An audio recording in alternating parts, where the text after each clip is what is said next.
Well, hey guys, I'm here in the Oregon District, Dayton, Ohio. You see these nice historic homes back here. Got a church there. It's a little church used for rock climbing today. They got a rock climbing wall in front of it. Pan around here a little bit. Got some public housing back there. And then you get back into nicer homes.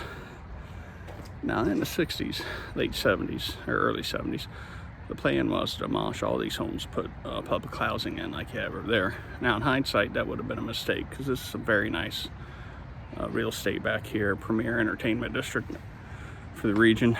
So people moved in, put a stop to the demolition plans, moved in, rehabbed the buildings, and it's really taken off. Now, back in the 70s and 60s, cities started recognizing that the urban revitalization projects had, just ravaged minority communities by demolishing them, removing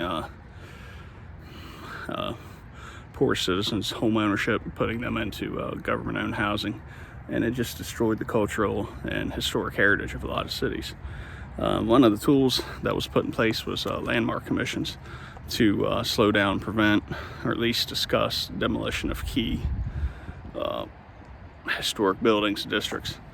West Virginia State Code explicitly allows for a landmark commission to do that. Clarksburg just formed a landmark commission, and on the first reading, the police chief objected that a landmark commission might try to block demolition of a drug house or a problem home. Now, due respect to police chief, I've not heard any credible accusations that historic properties are the source of the crime problem in Clarksburg. And I don't think there's any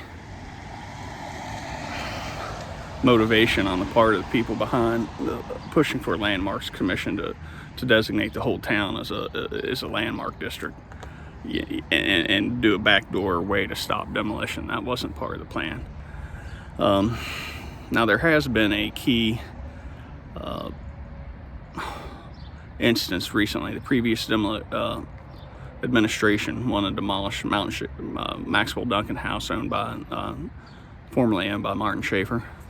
And one of the arguments they used publicly was that, it was dilapidated, it was a safety hazard, open to crime and vandalism. But when they went into federal bankruptcy court, they just said, well, he didn't follow our bureaucratic rules, because they couldn't prove it was an imminent life safety hazard. They couldn't prove that there was any crime emanating from that property. And if you read the ruling, the judge actually said as much, that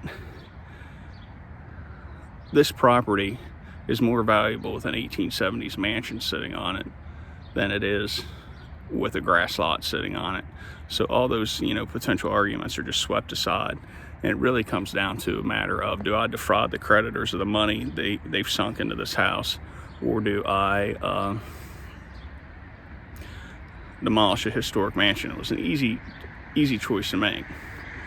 And I really think that's what's behind what happened the other night in City Council when Councilman Farrar introduced an amendment which passed, which pretty much defanged the Landmarks Commission. Doesn't have any power to enforce any of its own rules now.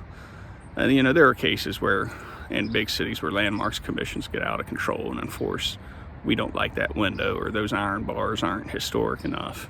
We're a long way from that in Clarksburg. It's really a shame what happened. I'm gonna holler at you later.